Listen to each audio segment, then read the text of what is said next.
ഹരിയോ നമസ്തേ.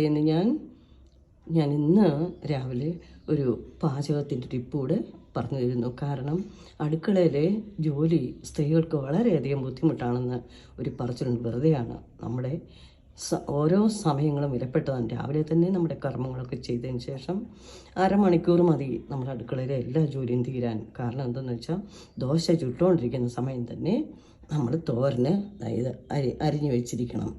കാരണം ഇന്ന് ഞാൻ ഉണ്ടാക്കിയത് ഈ ലേഡീസ് ഫിംഗർ എന്ന് പറയുന്ന വെണ്ടയ്ക്ക വെച്ച് ഒരു തോരനാണ് ഞാൻ ഉണ്ടാക്കിയത്. അതെങ്ങനെയാണെന്ന് വെച്ചാൽ നിങ്ങൾക്ക് ഒന്ന് പറഞ്ഞു തന്നാൽ മാത്രം മതിയല്ലോ. കാരണം ബാക്കിയെല്ലാം എല്ലാവർക്കും അറിയാവുന്ന കാര്യമായതുകൊണ്ട് ഒരു പാൻ വെച്ചിട്ട് അതിൽ ഏത് എണ്ണയാണ് നമുക്ക് ഉപയോഗിക്കാൻ ഉള്ളതെന്ന് വെച്ചാൽ അതിട്ടിട്ട് കടുക് പൊട്ടിച്ച് മുളകും കറിവേപ്പില എല്ലാം ഇട്ട് കഴിഞ്ഞതിന് ശേഷം ഈ വെണ്ടയ്ക്ക നീളത്തിൽ ചെറുതായി ഒരു 3 എടുത്താൽ മതി. അരിഞ്ഞ് ദോശ ഇട്ടുകൊണ്ടിരിക്കുന്ന സമയം തന്നെ നമുക്കത് ചെയ്യാം.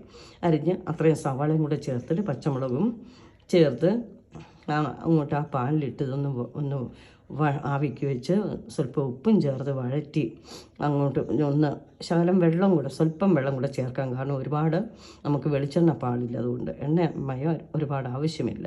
കൊളസ്ട്രോളൊക്കെ ഉണ്ടാവും. അതുകൊണ്ട് ആ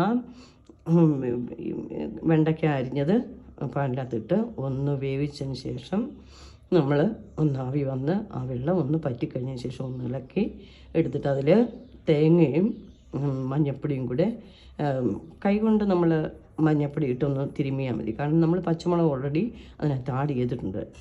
അല്ലെങ്കിൽ കാപ്സിക്കം വേണമെങ്കിൽ നമുക്കതിനകത്ത് ആഡ് ചെയ്യാം.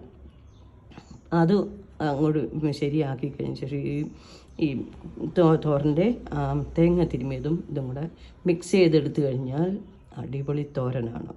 നമുക്ക് നമ്മുടെ അടുക്കളയിലെ ജോലി ഭഗവാന് നിവേദിക്കാനാണെന്നുള്ള ആ ഒറ്റ കർമ്മം വെച്ചുകൊണ്ട് നമ്മൾ ഓരോന്ന് ചെയ്ത് കഴിഞ്ഞാൽ പെട്ടെന്നാണ് ഇന്നിപ്പോൾ രാവിലെ എൻ്റെ അടുക്കളയിലെ ജോലിയെല്ലാം തന്നെ കഴിഞ്ഞു. ഇനിയിപ്പോൾ ഉച്ചയ്ക്ക് ഭഗവാനുള്ള മാലയൊക്കെ ഉണ്ടാക്കി ശേഷം ഇനിയും 12 മണിയാകുമ്പോൾ എനിക്ക് അടുക്കള ഇനിയും കയറിയാൽ മതി. കാരണം അരമണിക്കൂർ മതി ചോറ് കുക്കറിലൊന്ന് ശരിയാക്കാൻ. പിന്നെ ചോറ് ഇടുമ്പോൾ നമ്മൾ പ്രത്യേകം ശ്രദ്ധിച്ചിരിക്കണം. തലേ ദിവസം അരി ഒന്ന് കുതിർത്ത് വെച്ചിട്ട് അത് മാത്രമേ നമ്മൾ ഉപയോഗിക്കാവുള്ളൂ. കാരണം ഞാനൊരു ക്യാൻസർ പേഷ്യൻ്റ് ആയിക്കഴിഞ്ഞതിന് ശേഷമാണ് ഇപ്പോഴാണ് എനിക്കതിനെക്കുറിച്ച് ഭഗവാൻ അതൊക്കെ പറഞ്ഞു തരുന്നത്. കാരണം എന്താണെന്ന് വെച്ചാൽ ഇതെല്ലാം വിഷമാണ്. അതുപോലെ നമ്മുടെ പച്ചക്കറി തോട്ടം നമ്മളെപ്പോഴും അത് പരിപാലിച്ചിരിക്കണം. ഒരു 4 വെണ്ട നട്ടാൽ മതി. ആർക്കെങ്കിലും വെണ്ടയ്ക്കയുടെ അരി വേണമെന്നുണ്ടെങ്കിൽ എൻ്റെ അടുത്ത് വന്ന് ഞാൻ തീർച്ചയായിട്ടും നിങ്ങൾക്ക് ഫ്രീ ആയിട്ട് തന്നിരിക്കാം.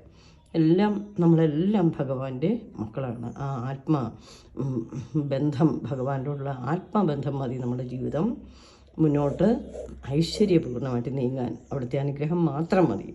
അപ്പം ഇതെല്ലാം ഭഗവാനെ നീതിക്കാനെന്നുള്ള കണക്കൂട്ടിൽ നമ്മളുണ്ടാക്കിയ നമ്മുടെ ജോലികൾ വളരെ നിസ്സാരമാണ്. എല്ലാം വളരെ ഈസിയായിട്ട് കുക്കിങ്ങൊക്കെ പെട്ടെന്ന് തീരും. സർവം ശ്രീകൃഷ്ണ അർപ്പണമസ്തു. അടുത്ത വീഡിയോയിൽ ഇനിയും വേറെ ടിപ്പും കൂടെ പറഞ്ഞു തന്നിരിക്കുകയും. ഹരിയോ നമസ്തേ.